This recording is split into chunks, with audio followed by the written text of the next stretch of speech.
الحمد للہ رب العالمین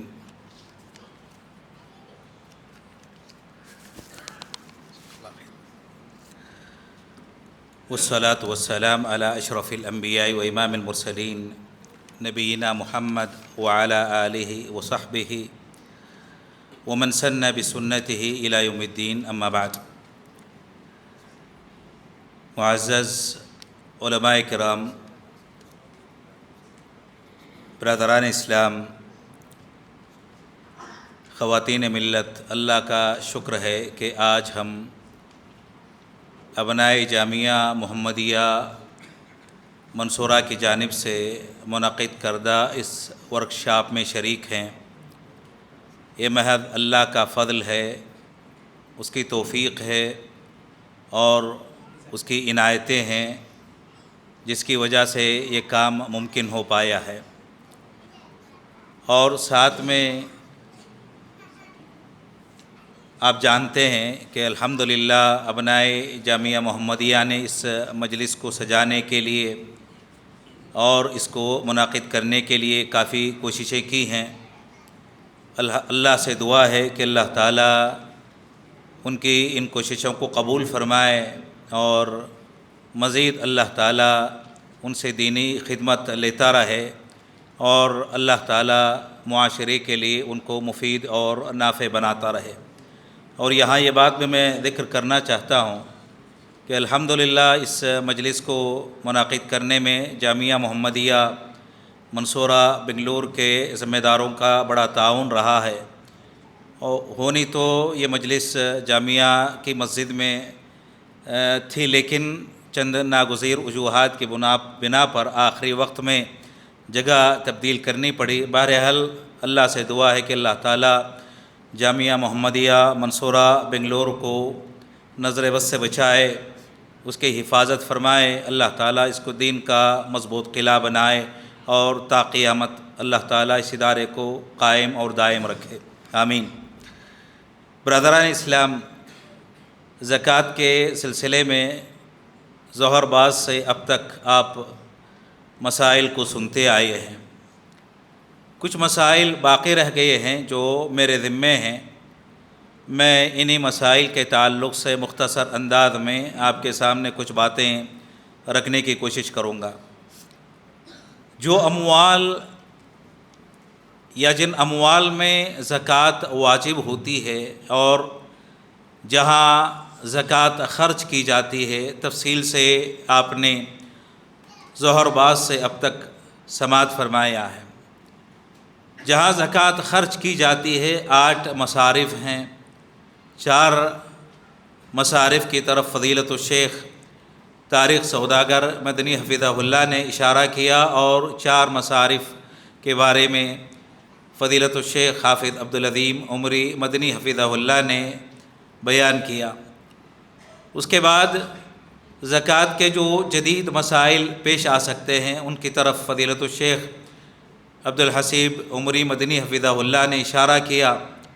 البتہ وہ اموال جن میں زکوٰۃ فرض ہے، واجب ہے، یا جن میں سے زکوٰۃ ادا کرنا مسلمان پر ضروری ہے، ان میں سے سب سے پہلا مال سونا اور چاندی۔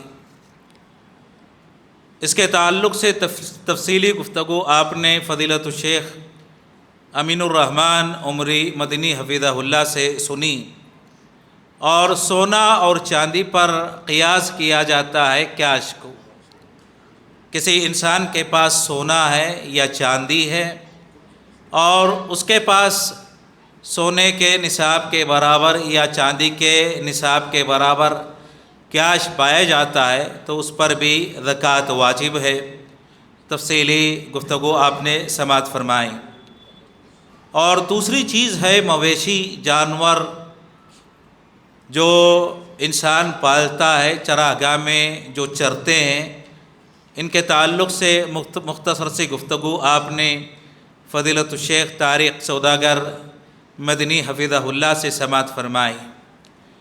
اسی طریقے سے وہ اناج، وہ غلہ یا وہ پھل جو زمین سے حاصل کیے جاتے ہیں، ان پر بھی زکوٰۃ واجب ہوتی ہے۔ اگر اناج یا غلہ زمین سے انسان مسلمان حاصل کرتا ہے، پاتا ہے، اور یہ غلہ یہ اناج محض بارش کے پانی سے اگتا ہے، تو ایسی صورت میں اس میں عشر انسان کو بطور زکوٰۃ ادا کرنا ہے۔ اور اگر اس نے خود سے محنت کی ہو، پانی کی سینچائی اس نے کی ہو، بور ویل یا کنواں وغیرہ استعمال کیا ہو اناج حاصل کرنے کے لیے، غلہ پانے کے لیے، تو اس میں نصف العشر اس پر زکوٰۃ واجب ہوتی ہے۔ اسی طریقے سے جن اموال میں اس کو زکوٰۃ ادا کرنا ہے ان میں اموال تجارت، اموال تجارت میں زکوٰۃ کے سلسلے میں تقریباً علماء کا اتفاق ہے۔ جیسا کہ شیخ الاسلام ابن تیمیہ رحمہ اللہ نے اس مسئلے کی وضاحت کرتے ہوئے کہا کہ علماء امت کا اتفاق ہے الا من شذ، سوائے اس کے جس نے شاذ قول کو اختیار کیا یا مخالفت کی، ان کے قول کو شیخ الاسلام ابن تیمیہ رحمہ اللہ نے شاذ کہا ہے۔ سارے علماء تقریباً متفق ہیں اس بات پر کہ اموال تجارت میں انسان کو زکوٰۃ ادا کرنا ہے، زکوٰۃ نکالنا ہے۔ اموال تجارت میں زکوٰۃ واجب ہونے پر اللہ کی کتاب سے، پیارے رسول صلی اللہ علیہ وسلم کی ایک حدیث سے، اگرچہ اس حدیث پر کلام کیا گیا ہے اور آثار صحابہ اور قیاس اور اجماع سے حجت اور دلیل لی گئی ہے۔ اللہ تعالیٰ نے قرآن مجید میں ارشاد فرمایا کہ خذ من اموالہم صدقۃ، کہ آپ ان کے اموال میں زکوٰۃ وصول کریں، زکوٰۃ حاصل کریں۔ یہاں جو لفظ استعمال کیا گیا ہے قرآن کریم کی آیت میں اموال، اور یہ اموال عام ہیں، چاہے کوئی مال ہو، مال کی شکل چاہے سونے کی شکل میں ہو، چاندی کی شکل میں ہو، کیش کی شکل میں ہو، یا اموال تجارت کی شکل میں ہو، اس میں انسان یا مسلمان پر زکوٰۃ واجب ہوتی ہے۔ اسی طریقے سے اللہ تعالیٰ نے قرآن مجید میں فرمایا یا ایھا الذین آمنوا انفقوا من طیبات ما کسبتم ومما اخرجنا لکم من الارض۔ اس آیت کو ذکر کرنے سے پہلے امام بخاری رحمہ اللہ نے اپنی صحیح میں باب باندھا، باب صدقۃ الکسب والتجارہ، کہ انسان جو کماتا ہے یا تجارت کرتا ہے تو اس میں اس پر زکوٰۃ واجب ہوتی ہے، زکوٰۃ فرض ہوتی ہے۔ اور اس باب میں امام بخاری رحمہ اللہ نے یہی آیت پیش کی۔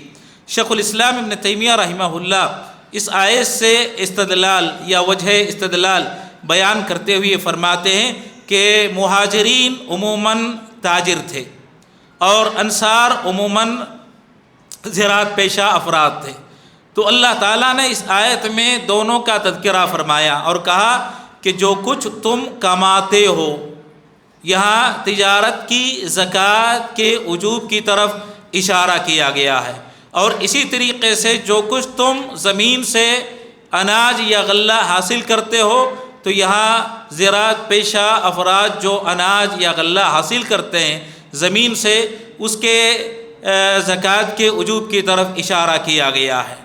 اسی طریقے سے عبداللہ ابن عمر رضی اللہ تعالی عنہما کا ایک اثر ہے کہ آدمی جو چیزیں خریدتا ہے یا جو اموال اپنے پاس رکھتا ہے استعمال کے لیے، اس پر اس وقت تک آدمی پر زکوٰۃ فرض نہیں ہوتی، واجب نہیں ہوتی، جب تک کہ وہ اس کو تجارت کے لیے استعمال نہ کرے۔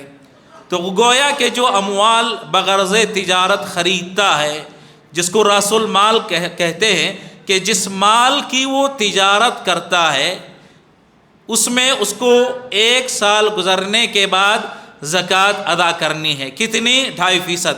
آپ سب جانتے ہیں حساب کیسے کرے گا، چاہے تو سونے کے نصاب کے تحت اس کو لے کے آئے یا چاندی کا جو نصاب ہوتا ہے اس کے تحت بھی حساب کر سکتا ہے۔ البتہ شیخ بن باز رحمہ اللہ کہا کرتے تھے کہ کہ فقیروں اور غریبوں کی رعایت کرتے ہوئے انسان کو چاہیے کہ چاندی کا جو نصاب ہے اس کا اعتبار کرے، اس سے فقیروں کے حقوق کی رعایت صحیح انداز میں ہو سکتی ہے۔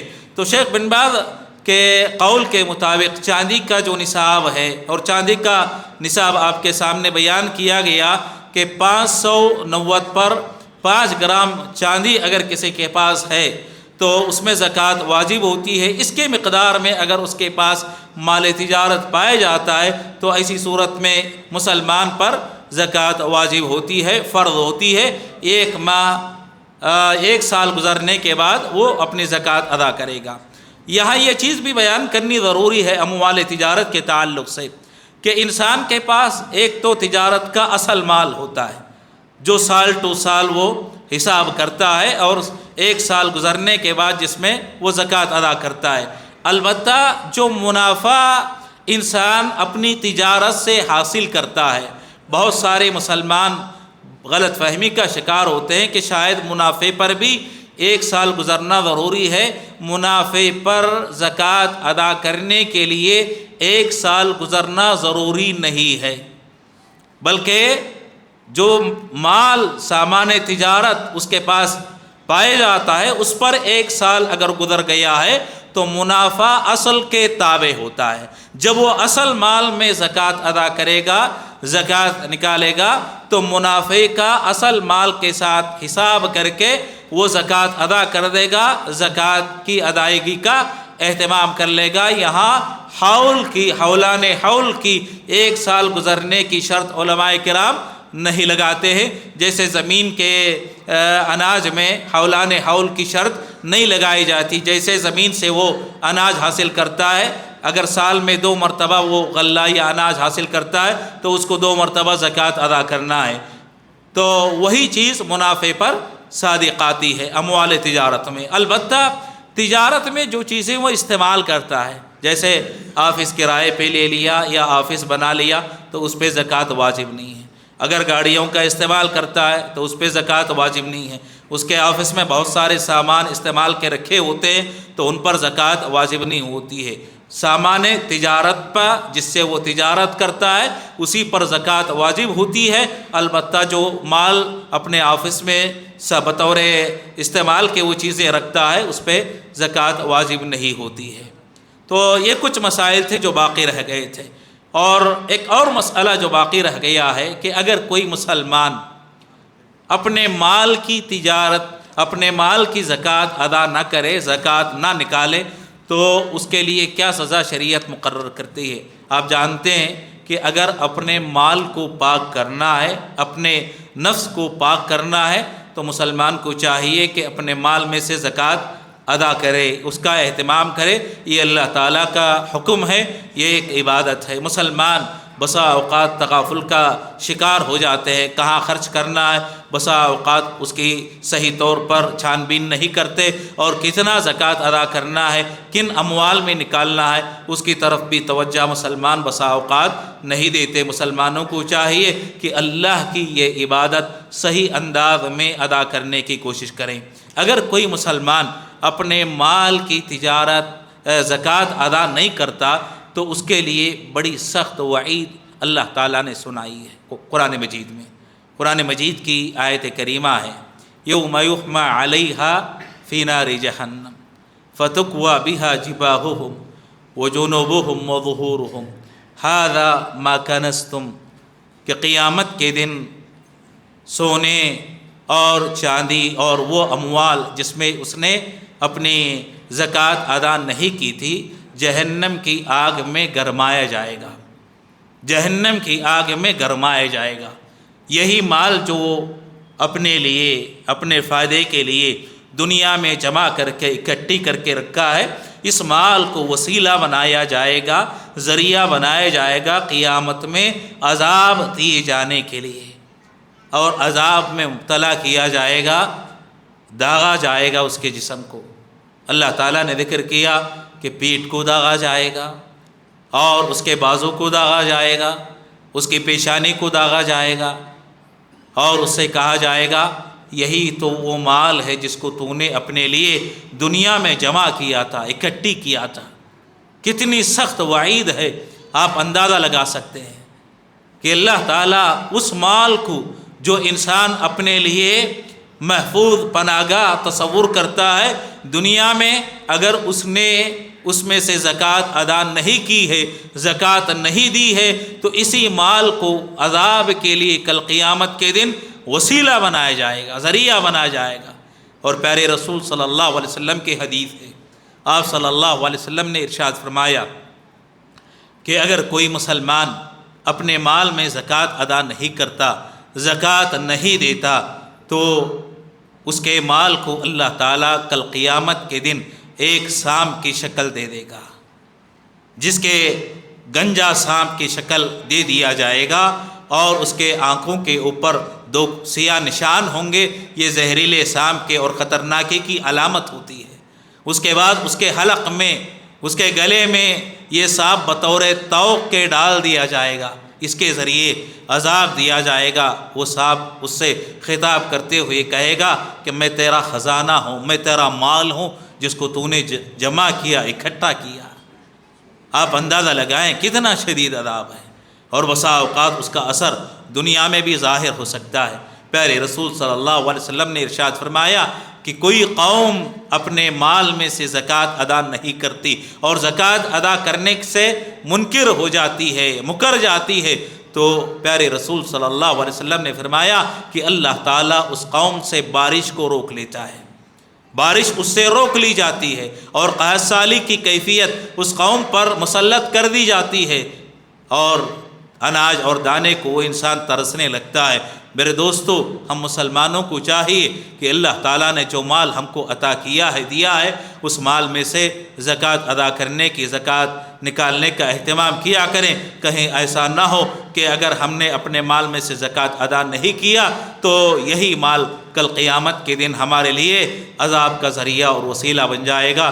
تو یہی کچھ مسائل تھے جو میں آپ کے سامنے رکھنا چاہتا تھا۔ اللہ تعالیٰ کا شکر ادا کرتے ہوئے میں ابناء کا اور مشائخ کا بھی شکر ادا کرتا ہوں کہ انہیں مشقت برداشت کرنی پڑی، جگہ کی تبدیلی سے شاید ہو سکتا ہے وہ بھی کوفت کا شکار ہوئے ہوں۔ میں معذرت خواہ ہوں اپنی طرف سے اور اپنے ابناء کی طرف سے۔ اللہ تعالیٰ جزائے خیر عطا فرمائے مشائخ کو کہ وہ آئے اور انہوں نے اپنی مفید باتوں سے الحمدللہ عوام کو فائدہ پہنچایا۔ رب کریم جو کچھ ہم کہتے ہیں اور سنتے ہیں اس پر عمل کرنے کی توفیق عطا فرمائے، اور اللہ تعالیٰ ہمارے عمل اور نیکیوں کو قبول فرمائے۔ قیامت کے دن اللہ تعالیٰ جنت میں داخل ہونے کا ذریعہ بنائے اور جہنم سے، قبر کے عذاب سے محفوظ رکھے، آمین۔ وآخر دعوانا الحمدللہ رب العالمین۔ السلام علیکم ورحمۃ اللہ وبرکاتہ۔